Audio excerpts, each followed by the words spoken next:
नमस्कार, next IAS अनुभव 2 में आपका स्वागत है। आज हम लोग इन्वायरमेंट के ऊपर चर्चा करेंगे। जो इन्वायरमेंट सेक्शन से क्वेश्चन पूछे गए हैं, टोटल 2 सेगमेंट में क्वेश्चन पूछा गया है। एक क्वेश्चन 29 से लेकर के क्वेश्चन 35 तक और दूसरा सेगमेंट है जो क्वेश्चन 76 से लेकर क्वेश्चन नंबर 83 तक हम लोग डिटेल में चर्चा करेंगे। और ये देखिए, आपके लिए ये 14-15 जो क्वेश्चन की थीम होगी आपके आने वाले एग्जाम के लिए, जो 24 मई 2026 को आपका यूपीएससी प्रीलिम्स का है, उसके लिए बहुत उपयोगी साबित होगा। तो आइए सीधे चलते हैं पहले क्वेश्चन की ओर। ये आपके बुकलेट में क्वेश्चन नंबर 29 है। निम्नलिखित कथनों पर विचार कीजिए। 2 कथन दिए गए हैं, इनमें से आपको बताना है कौन सा सही है। पहला कथन है, शीतोष्ण क्षेत्रों में पाई जाने वाली प्रजातियों का इकोलॉजिकल नीचे यानी पारिस्थितिक निकेत सामान्यतः उष्णकटिबंधीय क्षेत्रों में पाई जाने वाली प्रजातियों की तुलना में संकीर्ण होता है, नैरो होता है। ये स्टेटमेंट में लिखा है, तो नैरो नहीं होता है। अगर आप इसके डिटेल में चलेंगे तो आपको पता चलेगा विस्तार में होता है और ब्रॉड होता है, इसलिए पहला कथन गलत हो जाएगा। दूसरा कथन, शीतोष्ण क्षेत्रों में उष्णकटिबंधीय क्षेत्रों की अपेक्षा ऋतुजन्य भिन्नता अधिक होती है। यह कथन बिल्कुल सही है। क्यों सही है? क्योंकि जो टेम्परेट्स एरिया हैं, शीतोष्ण क्षेत्र हैं, वहां पे सर्दी, गर्मी, पतझड़, बसंत का मौसम देखने को मिलता है, इसलिए वहां पे जो ऋतुजन्य भिन्नता होती है वो क्या है, अधिक होती है। वहीं पे ट्रॉपिकल एरिया यानी उष्णकटिबंधीय क्षेत्र में एक जैसा मौसम होता है, इसलिए वहां ऋतुजन्य भिन्नता कम होती है। इसके डिटेल में हम लोग चलेंगे तो आपको और पता चलेगा। तो पहला गलत हो जाएगा, दूसरा सही हो जाएगा, तो इसका सही उत्तर हो जाएगा ऑप्शन डी। अब ये देखिए, यहां पे 2 स्पेसीज दी गई हैं, स्पेशलिस्ट स्पेसीज और जर्नलिस्ट स्पेसीज। ये उदाहरण है पांडा का स्पेशलिस्ट। ये पाया जाता है ट्रॉपिकल क्षेत्र में यानी उष्णकटिबंधीय क्षेत्र में, और ये नैरो इसको दिखाता है क्योंकि ये अगर बांस खाता है, बांस समाप्त हो जाए तो पांडा मर जाएगा। लेकिन वहीं पे ये कैरून है आपका स्पेसीज जो उत्तरी अमेरिका में पाया जाता है। ये हर तरह के, देखिए, can eat a wide variety of food, love to dig through human garbage. तो ये मांस भी खा सकता है, अंडा भी खा सकता है और आपका ब्रेड भी खा सकता है। तो इसका क्या हो गया, नीचे ब्रॉड हो गया, आप देख सकते हैं इस इमेज में। और ये क्या है, नैरो हो गया। तो ये दोनों में अंतर है। अब देखिए, जो ट्रॉपिकल निके है और टेम्परेट निके है, दोनों के बीच में यहां अंतर है। यहां पे ट्रॉपिकल में क्या है, यानी उष्णकटिबंधीय क्षेत्र में यहां साल भर मौसम एक जैसा स्थिर रहता है, और वहीं बात करें टेम्परेट में, मौसम में बड़ा बदलाव देखने को मिलता है यहां पे। और ट्रॉपिकल नैरो नीचे का उदाहरण है। और नीचे का मतलब समझ जाइए, नीचे जहां पे स्पेसीज रहती हैं उनका वातावरण कैसा होता है और उनका कंपटीशन किन लोगों के बीच होता है, उसको निके बोलते हैं। ठीक है। और प्रजातियों के बीच कैसी प्रतियोगिता होती है, ये दोनों के बीच में दिखता है।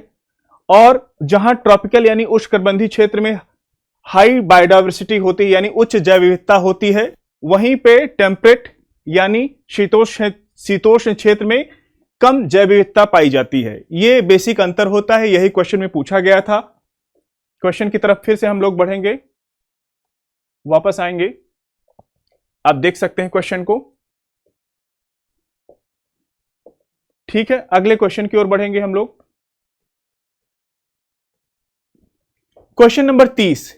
क्वेश्चन नंबर 30 में पूछा गया है, भारत में प्लास्टिक प्रदूषण के संदर्भ में निम्नलिखित कथनों पर विचार कीजिए। 3 कथन दिए गए हैं, उनमें से आपको बताना है कि कौन सा कथन सही है। ठीक है।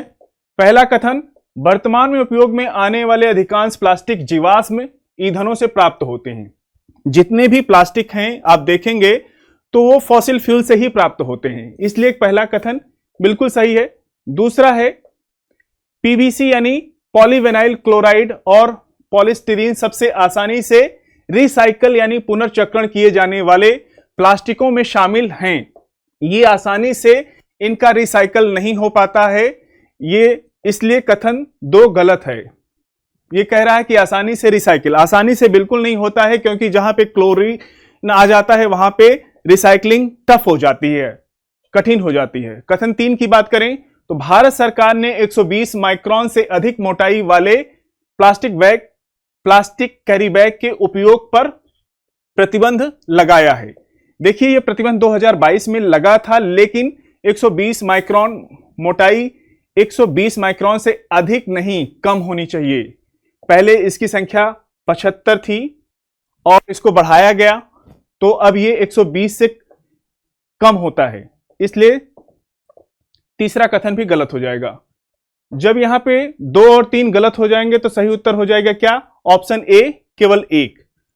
पीपीटी के माध्यम से हम लोग और डिटेल में चर्चा करते हैं।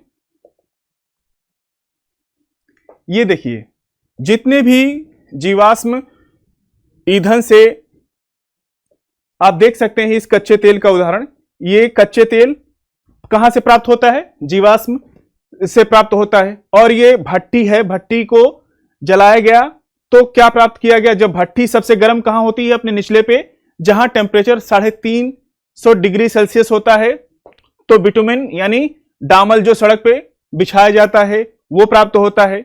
दूसरा है लुब्रिकेंट ऑयल, तीसरा है फ्यूल ऑयल, फिर डीजल, फिर पैराफिन और नैप्था। इसी की बात हो रही है, प्लास्टिक। आप देख सकते हैं यहीं पे प्लास्टिक मिलता है। यही क्वेश्चन में था, पूछा गया था कि वर्तमान में उपयोग में आने वाले अधिकांश प्लास्टिक जीवाश्म ईंधनों से प्राप्त होते हैं, इसलिए पहला कथन बिल्कुल सही है। भारत सरकार ने सिंगल यूज वाले प्लास्टिक कचरे से होने वाले प्रदूषण को कम करने के लिए ठोस कदम उठाए हैं। ठीक है, प्रतिबंधित वस्तुओं की सूची में प्लास्टिक छड़ियों वाले ईयरबड्स, गुब्बारों के प्लास्टिक छड़ियां और प्लास्टिक के झंडे, कैंडी की छड़ियां, आइसक्रीम जैसे पर रोक लगाई। और प्लास्टिक अपशिष्ट प्रबंधन संशोधन अधिनियम 2021 के अंतर्गत 30 सितंबर 2021 से 75 माइक्रोन से कम मोटाई वाले प्लास्टिक कैरी बैग के निर्माण, उनके आयात, भंडारण, वितरण और बिक्री के उपयोग पर रोक लगाई।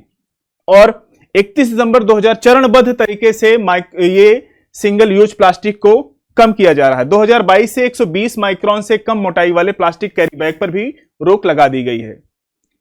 ठीक है, जो तीसरा स्टेटमेंट था। अगले क्वेश्चन की ओर हम लोग बढ़ेंगे। क्वेश्चन नंबर 31 देखिए, निम्नलिखित में से कौन सा जल बजटिंग यानी वाटर बजटिंग शब्द का सर्वाधिक उपयुक्त तो वर्णन करता है, जिसका उल्लेख कभी कभी आप समाचारों में देखने को मिलता है आपको। जल देखिए, वाटर बजटिंग कैसे होती, जैसे आप अपने पैसों की बजटिंग करते हैं, उसी तरीके से वाटर की बजटिंग होती है। उसकी अकाउंटिंग करनी पड़ती है वाटर की, कि कितना पानी का इनफ्लो हुआ और कितना आउटफ्लो हुआ, कितना आया और कितना गया। ठीक है,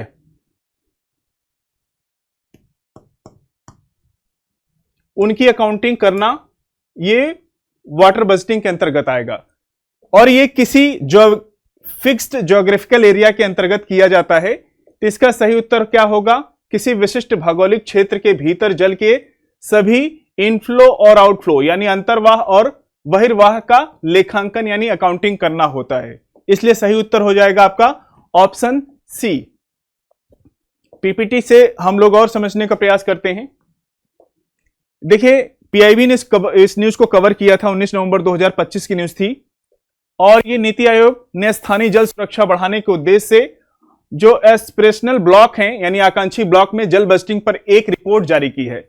नीति आयोग जब भी कोई रिपोर्ट जारी करती है वो आपके एग्जाम के लिए बहुत इंपॉर्टेंट होता है, इसलिए उसको अच्छे से कवर करना बहुत महत्वपूर्ण हो जाता है।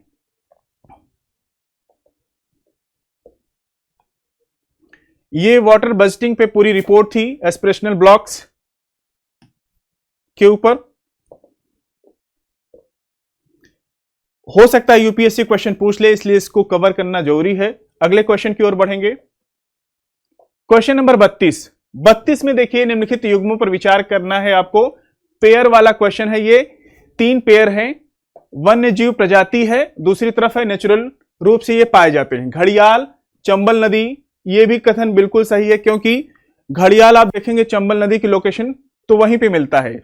और दूसरा है डॉल्फिन, सिंधु नदी में मिलता है, और सिंधु के साथ साथ डॉल्फिन गंगा नदी में भी, ब्रह्मपुत्र में भी पाई जाती है। ठीक है, और गोल्डन महशीर, ये आप देखते होंगे यूपीएससी का फेवरेट एरिया है, 2022 में भी क्वेश्चन यहां में पूछा था यूपीएससी ने, 2018 में भी पूछा था कि क्या है ये गोल्डन महसीर, कोई चिड़िया है या कोई मछली है, यही आपको बताना था। और ये ब्रह्मपुत्र में पाई जाती है और ये IUCN की इंडेंजर्ड यानी संकटाग्रस्त सूची में इसको शामिल किया गया है और इंपॉर्टेंट है, फिर से चर्चा में है, इसलिए आपके लिए इंपॉर्टेंट हो जाता है। तो यहां पे तीनों सही हो जाएंगे, तीनों सही हो जाएंगे तो आपका सही उत्तर ऑप्शन डी 1, 2 और 3 पीपीटी के माध्यम से हम लोग समझने का प्रयास करते हैं। और ये देख सकते हैं आप, चंबल नदी का पूरा मैप है और ये सिंधु नदी के मैप को दिखाया गया है जहां पे डॉल्फिन मिलती है।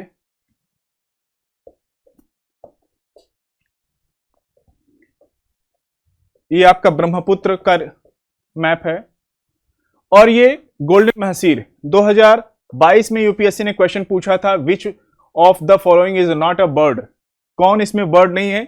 ये तीनों बर्ड थी और गोल्डन महसीर क्या है, ये फिश है, मछली है, इसलिए आपके लिए इंपॉर्टेंट हो जाता है। अगले क्वेश्चन की ओर हम लोग बढ़ेंगे।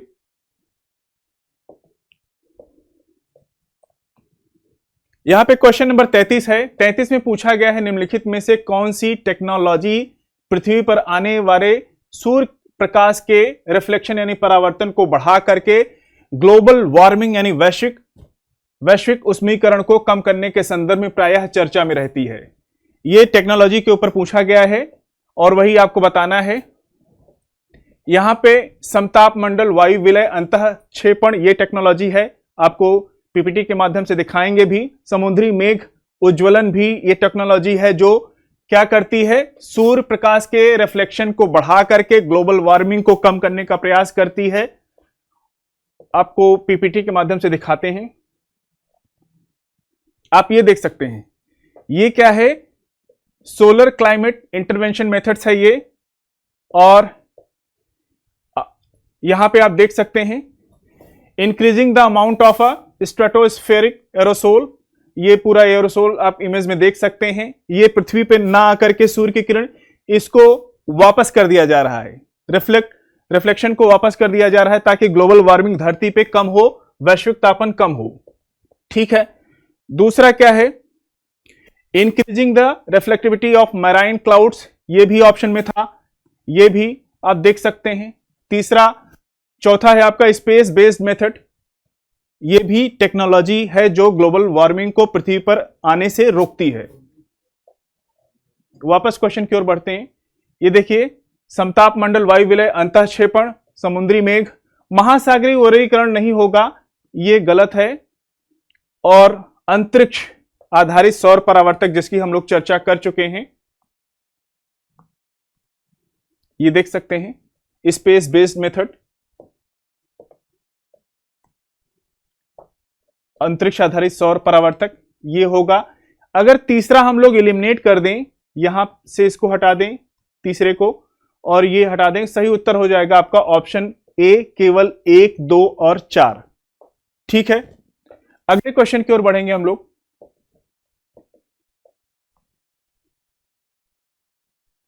क्वेश्चन नंबर 34, इसमें पूछा गया है, वाटर बॉडीज यानी जल निकायों में जैविक प्रदूषण के सूचकों के संदर्भ में निम्नलिखित कथनों पर विचार कीजिए।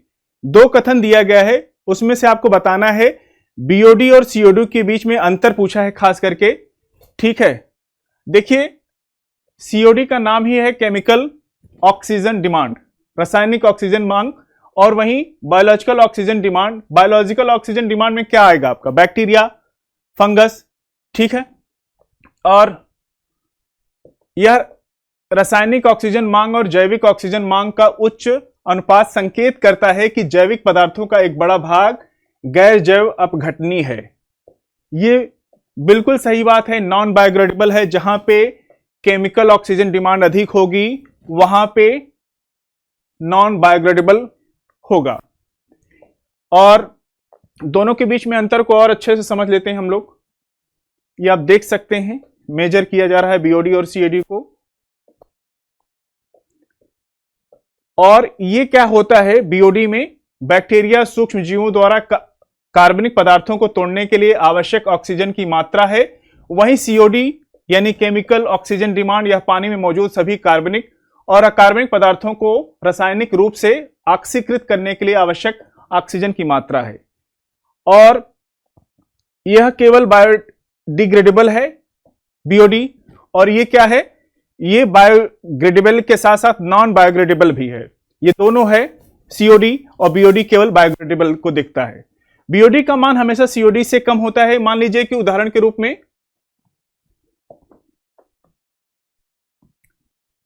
अगर सीओडी यहां पे 1000 है और बीओडी 100 है, तो 10 जो आएगा हमेशा वैल्यू किसकी रहेगी, सीओडी की रहेगी।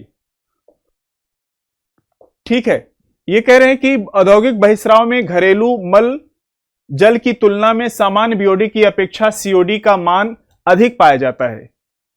वही हम लोगों ने जो चर्चा की वही बता रहा है, इसलिए दूसरा कथन भी सही है। यहां पे सही उत्तर हो जाएगा आपका ऑप्शन सी, 1 और 2 दोनों सही है। अगर आप देखते होंगे, देखिए जो आपके घर से कचरा निकलता है खाना बनाते समय, आप सब्जी आलू छीलते हैं, वो क्या है, वो आपका बायोग्रेडेबल है। ठीक है, और मान लीजिए फैक्ट्री से जो कचरा निकलता है, केमिकल निकलता है, डाई निकलता है, वो आपका सीओडी है, केमिकल ऑक्सीजन डिमांड, और वो हमेशा अधिक रहता है। क्वेश्चन नंबर 35 की बात करेंगे।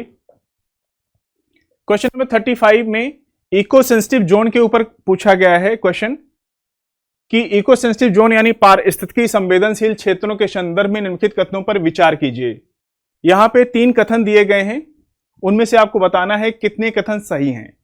पहला है पारिस्थितिकी संवेदनशील क्षेत्रों की अधिसूचना पर्यावरण संरक्षण अधिनियम 1986 के अंतर्गत संबंधित राज्य सरकारों द्वारा की जाती है। यहीं पे रुक जाइए, क्योंकि राज्य सरकारें नहीं करती हैं, ये केंद्र सरकार के द्वारा की जाती है, इसलिए पहला कथन गलत है। ये केंद्र सरकार अगर यहां होता तब सही होता।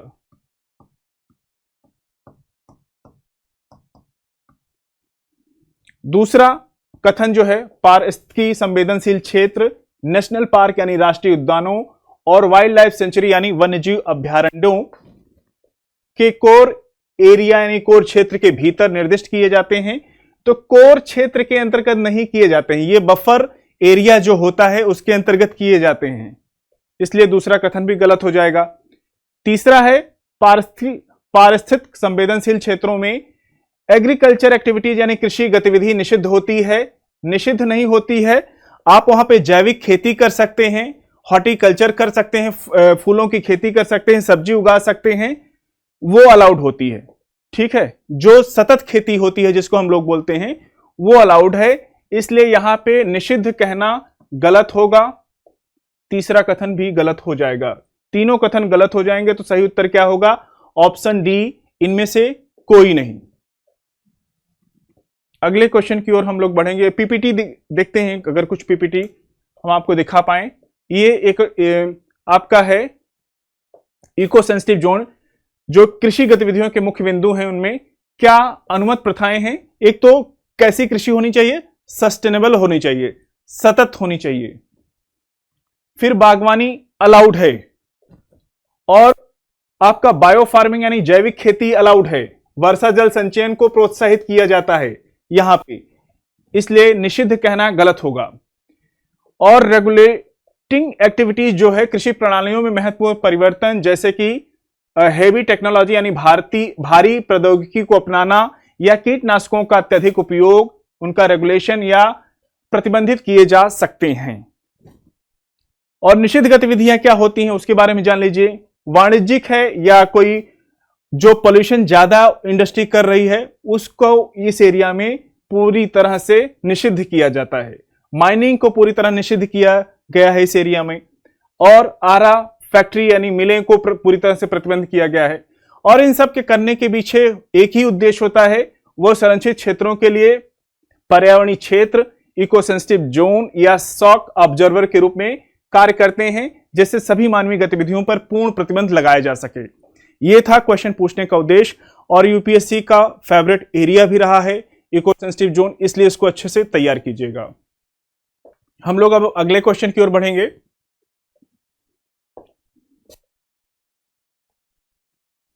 क्वेश्चन नंबर 77 आपके बुकलेट में था, पूछा गया था निम्नलिखित में से कौन सा अनुकूलन सामान्यतः मैंग्रोव पौधों द्वारा प्रदर्शित किया जाता है। जो एडेप्टेशन होती है मैंग्रोव पौधों के द्वारा प्रदर्शित किया जाता है वो कौन सा है। इसमें देखिए 4 पूछा गया है, नीचे दिए गए कोड का प्रयोग करके सही उत्तर आपको बताना था। पहला है जरायुज प्रजनन। जरायुज प्रजनन बिल्कुल सही कथन है। और दूसरा है श्वसन मूलों की उपस्थिति, यह भी मैंग्रोव पौधों द्वारा ही प्रदर्शित किया जाता है। और मोटी क्यूटिकल तथा धंसे हुए रंध्र, ये आप देखिए ये मैंग्रोव की विशेषता नहीं है, ये आपका मरुस्थली पौधे की विशेषता है। आप देखते होंगे मरुस्थल में नागफनी का पौधा पाया जाता है, तो उसकी क्या होती है, मोटी क्यूटिकल, आप उसकी देखते होंगे चमड़ी जो होती है मोटी रहती है, और धंसे हुए रंध्र उसमें चारों तरफ कांटे निकले हुए होते हैं, तो वहां की विशेषता है, ना कि मैंग्रोव पौधों की। तो तीसरा गलत हो जाएगा। चौथा है पत्तियों में लवण ग्रंथियां।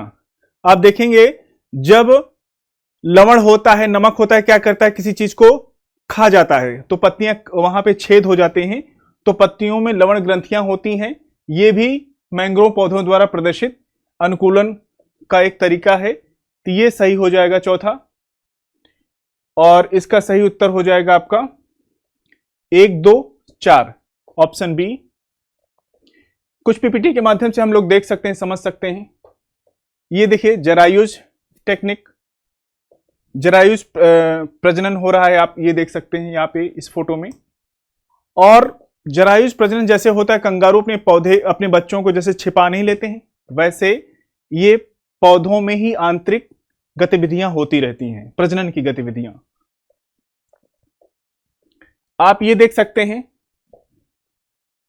ये श्वसन का, ये मैंग्रोव जो पौधे हैं अपने श्वसन इस तरीके से करते हैं।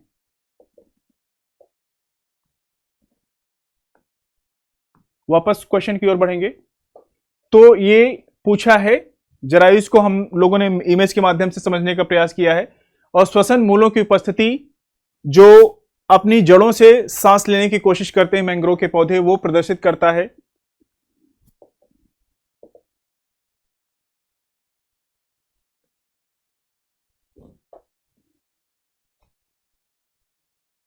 अब हम लोग क्वेश्चन नंबर 78 की बात करेंगे।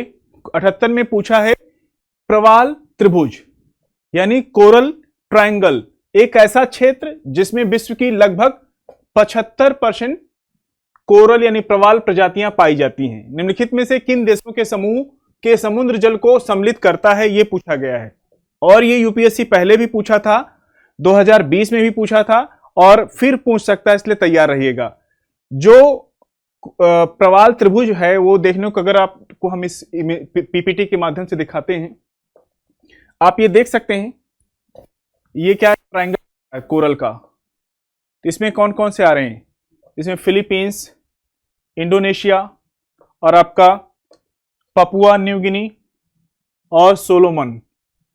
ठीक है, ये कोरल ट्रायंगल का पूरा मैप है, आप इसको ध्यान से देखिएगा। नीचे ऑस्ट्रेलिया है, यही क्वेश्चन में आपसे पूछा गया था कि कौन सा आएगा, तो इंडोनेशिया था वह मैप में, पपुआ न्यू गिनी, सोलोमन द्वीप समूह और फिजी। फिर से मैप आपको हम दिखाते हैं, ये देखिए Indonesia, Papua New Guinea, Solomon. ठीक है, ये सब था आपके क्वेश्चन में, वही आपको बताना था। आगे बढ़ेंगे हम लोग अगले क्वेश्चन की ओर। क्वेश्चन नंबर 79, संदूषित स्थलों के जैव पचार के संदर्भ में निम्नलिखित कथनों पर विचार कीजिए। यहां पे बायो रेमेडिएशन से जुड़ा हुआ क्वेश्चन पूछा गया है। बायो रेमेडिएशन का मतलब ही क्या होता है, बायो जिसमें बैक्टीरिया, फंगस, ठीक है, और रेमेडिएशन मतलब उपचार, उनका पर्यावरण का इनके माध्यम से उपचार किया जाता है। तो उपचार की तकनीकें दी गई हैं। पूछ रहा है जैव उद्दीपन, बायोस्टिमुलेशन का उद्देश्य पर्यावरणीय दशाओं में संशोधन करके स्थानीय सूक्ष्म जीव समुदायों की सक्रियता को बढ़ाना होता है। जब फूड देते हैं वहां के पौधों में तो क्या होती है, सक्रिय हो जाते हैं खाना खाते ही। तो ये बिल्कुल सही तरीका है संदूषित स्थलों के जैव उपचारण के संदर्भ में। और दूसरा है फाइटो रेमेडिएशन का सामान्यतः अधिक गहराई की मिट्टी में उपस्थित जो पॉल्यूशन होते हैं संदूषक के लिए प्रभावी नहीं होता है। क्यों नहीं होता है? क्योंकि पौधे की जड़ें सीमित होती हैं, बहुत लंबी दूर तक नहीं जा सकती हैं, और हमारी धरती में जो आर्सेनिक जैसे प्रदूषण हैं वो 20 मीटर नीचे पाए जाते हैं, इसलिए यह प्रभावी नहीं होता है। यह कथन भी सही है। आपको इस इमेज में भी दिखाते हैं पीपीटी में। ये देखिए, ये क्या है? फाइटोरेमेडिएशन है। आप पौधे की जड़ को देख सकते हैं। फाइटोरेमेडिएशन, फाइटो प्लांट प्लस रेमेडियम। तो यहां पे अगर जो इसके 20 मीटर नीचे जो आर्सेनिक प्रदूषण है वहां तक ये प्रभावी नहीं हो पाएगा, ये पौधे की जड़। यही क्वेश्चन में पूछा गया था कि फाइटोरेमेडिएशन सामान्यतः अधिक गहराई की मिट्टी में उपस्थित पॉल्यूशन यानी संदूषकों के लिए प्रभावी नहीं होता है, इसलिए दूसरा कथन सही है। तीसरा, एनारोबिक बायोरेमेडिएशन क्लोरीन युक्त कार्बनिक यौगिकों के अपघटन के लिए अनुपयुक्त होता है। अनुपयुक्त नहीं, उपयुक्त होता है। अगर यहां उपयुक्त होता तब यह सही होता, इसलिए यह गलत हो जाएगा। तीसरा सही उत्तर आपका ऑप्शन बी, केवल 1 और 2। अब हम लोग क्वेश्चन नंबर 80 के ऊपर बात करेंगे। क्वेश्चन नंबर 80 में क्या है पूछा गया? लाइकेन के संबंध में निम्नलिखित कथनों पर विचार कीजिए। पहले तो आप जान जाइए लाइकेन होता क्या है। ये लाइकेन क्या है? एल्गी और फंगी के बीच का एक सहजीवी संबंध को दिखाता है।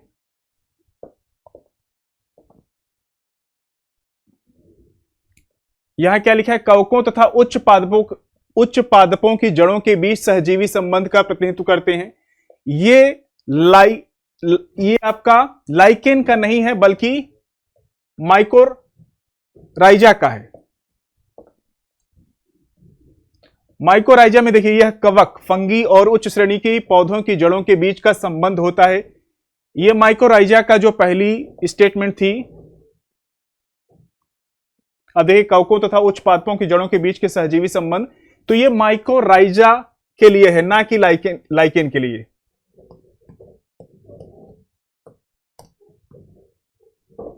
इसलिए पहला कथन गलत हो जाएगा। दूसरा, उन्हें पारिस्थितिकी तंत्र की पायोनियर प्रजातियां माना जाता है। देखिए, पायोनियर प्रजातियां क्या होती हैं? जब चट्टान पे पहली उगने वाली घास होती है उसको पायोनियर बोला जाता है। आपने पायोनियर कोचिंग का नाम सुना होता है, कहते हैं कि प्रथम, उसको पायोनियर का नाम दिया जाता है।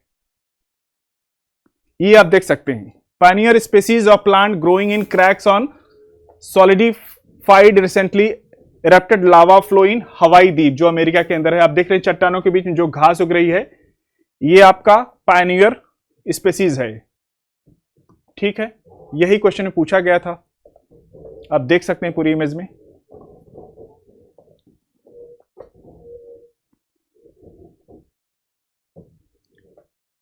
ये उन्हें पारिस्थितिकी तंत्र की पुरोगामी यानी पायोनियर प्रजातियां माना जाता है। यह कथन सही है। तीसरा कथन, कुछ लाइकेन वायुमंडल से नाइट्रोजन का स्थिरीकरण कर सकते हैं।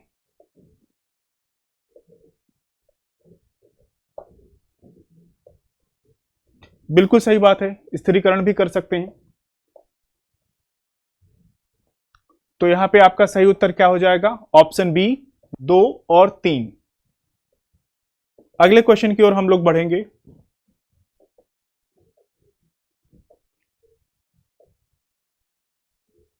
क्वेश्चन नंबर 81 में पूछा गया है, जलवायु विनियमन में महासागरों की भूमिका के संदर्भ में निम्नलिखित कथनों पर विचार कीजिए। 3 कथन दिए गए हैं, उनमें से पूछा गया उपयुक्त में से कौन सा कथन सही है, यह आपको बताना है। पहला, मानव जनित वैश्विक तापन यानी ग्लोबल वार्मिंग जो ह्यूमन के द्वारा हो रही है, उसके कारण उत्पन्न अतिरिक्त उष्मा का आधे से अधिक भाग महासागर एब्जॉर्ब यानी अवशोषित कर लेते हैं। देखिए, इस हमारे अर्थ पर, हमारे इस ब्रह्मांड में क्या है, कितने % पानी है? लगभग 75%।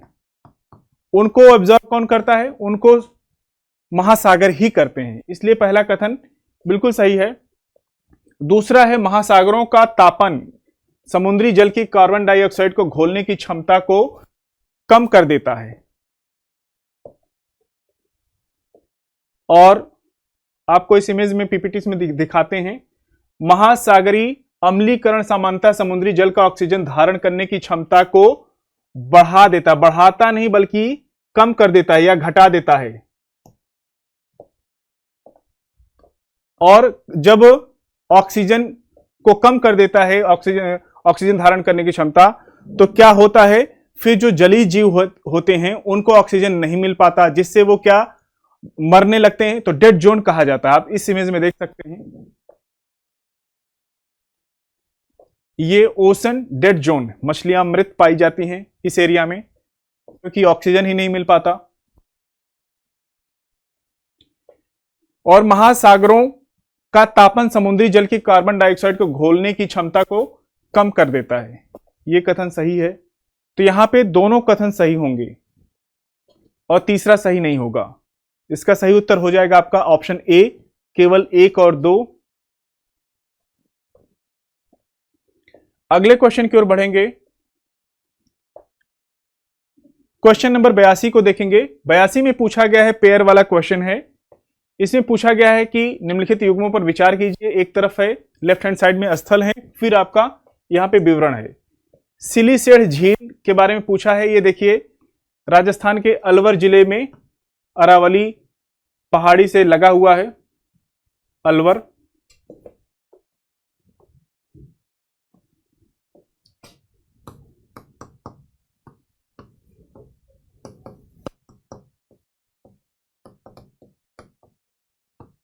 अलवर जिले में ये झील है और ये रामसर साइट में शामिल होने वाली 96वीं झील है, 96। अब भारत में कुल कितने रामसर साइट हो गए? 96 हो गए।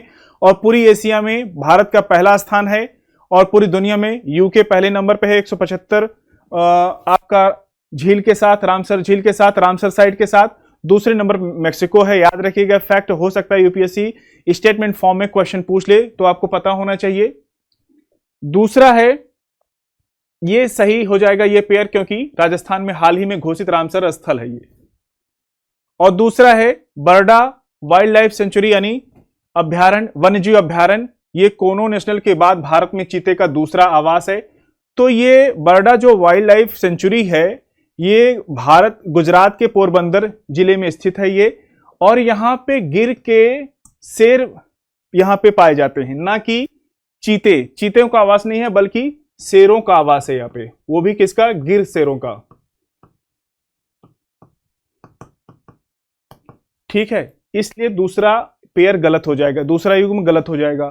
तीसरा है पेयर इंदौर उदयपुर। ये रामसर कन्वेंशन के अंतर्गत भारत के प्रथम वेटलैंड मान्यता प्राप्त सिटी हैं, नगर हैं। इसको पीआईबी ने कवर किया था, ये बिल्कुल सही है पेयर। तो यहां पे केवल 2 ही सही होंगे, 1 और 3। तो सही उत्तर हो जाएगा ऑप्शन बी, केवल 2 युग्म। आपको पीपीटी के माध्यम से दिखाने का प्रयास करेंगे। ये पीआईबी ने कवर किया था 4 जनवरी 2024 को। पर्यावरण, वन और जलवायु परिवर्तन मंत्रालय ने इंदौर, भोपाल, उदयपुर शहरों के लिए आर्द्र भूमि पर रामसर कन्वेंशन के अंतर्गत वेटलैंड सिटी प्रमाणन के लिए प्रस्ताव दिया है और यह प्रस्ताव पारित हो गया है, इसलिए इंपॉर्टेंट है आपके लिए, ध्यान रखिएगा।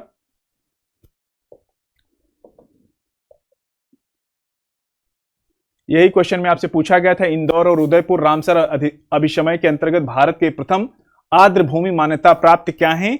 सिटी हैं, नगर हैं, याद रखिएगा। क्वेश्चन नंबर 83 की बात करेंगे हम लोग। संयुक्त राष्ट्र जलवायु परिवर्तन रूपरेखा अभिशमय को प्रस्तुत भारत की चौथी द्विवार्षिक अद्यतन रिपोर्ट के संबंध में निम्नलिखित में से कौन सा कथन सही है, यह आपको बताना है। भारत में ग्रीन हाउस गैस उत्सर्जन ऊर्जा क्षेत्र का योगदान सर्वाधिक है। जो भारत में ग्रीन हाउस गैसों का उत्सर्जन है उसमें पूछ रहा है किसका योगदान सबसे अधिक है, तो बिल्कुल सही बात है, ऊर्जा ही सबसे अधिक यहां पे करता है। उसके बाद आपका दूसरा, पहले नंबर पे ऊर्जा है और फिर दूसरा है आपका कृषि। ध्यान रखिएगा, यूपीएससी पूछ लेता है, आपको पता होना चाहिए, इसलिए पहला स्टेटमेंट सही हो जाएगा। दूसरा है वर्ष 2005 के स्तर की तुलना में भारत ने अपने जीडीपी यानी सकल घरेलू उत्पाद की ग्रीन हाउस गैस उत्सर्जन तीव्रता में 30% से अधिक की कमी की है। आपने देखा होगा जो भारत का एनडीसी है, उसका कमिटमेंट है कि 2030 तक वो कितने का कटौती करेगा उत्सर्जन में, कार्बन उत्सर्जन में 33 से 35% तक का की कटौती करेगा। इसलिए दूसरा कथन सही है। 2005 के स्तर की तुलना में भारत अपने जीडीपी की ग्रीन हाउस गैस उत्सर्जन तीव्रता में 30% से अधिक की कमी की है, इसलिए यह दूसरा कथन भी सही होगा। नीचे दिए गए कोड का प्रयोग कर सही उत्तर चुनना है, तो सही उत्तर ऑप्शन सी 1 और 2 दोनों।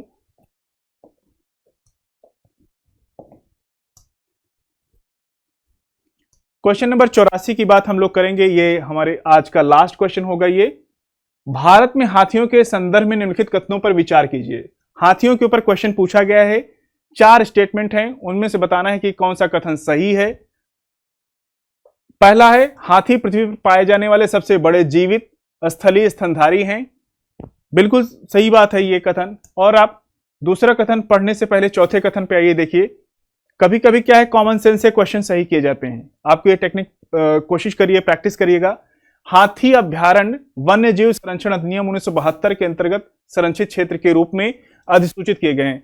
अगर आपको थोड़ा सा भी ध्यान रहे कि प्रोजेक्ट जो एलिफेंट चलता है, हाथी परियोजना, वो क्या है, वो 1992 है हाथी परियोजना। तो यहां पे 1972 तो गलत हो जाएगा, ये गलत हो जाएगा। यहां पे 92 होता तब ये सही होता। चौथा कथन बिल्कुल गलत है, यहां एलिमिनेट कर सकते हैं।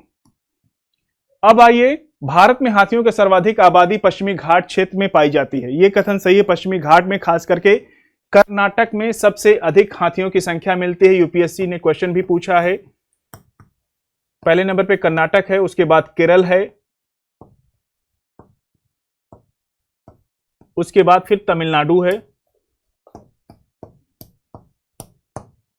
ठीक है, तो उसकी पश्चिमी घाट क्षेत्र में पाई जाती है। तीसरा कथन सही है। और दूसरा है, यदि हाथी के दांत टूट जाएं या क्षतिग्रस्त हो जाएं तो वो रीजनरेट यानी पुनर्जनित हो सकते हैं। देखिए, हाथी के दांत टूटते हैं या और बालों का नुकसान होता है तो रीजनरेट नहीं हो सकते हैं, यह कथन गलत होगा। यहां पे 2 कथन गलत हैं, 2 और 4, 2 कथन सही हैं, 1 और 3। तो सही उत्तर हो जाएगा आपका ऑप्शन ए, केवल 1 और 3। तो ये रहा पूरे डिटेल डिस्कशन। और आपको कैसा लगा कृपया कमेंट बॉक्स में बताइएगा, और आपके कमेंट का इंतजार रहेगा। ठीक है, धन्यवाद, थैंक यू।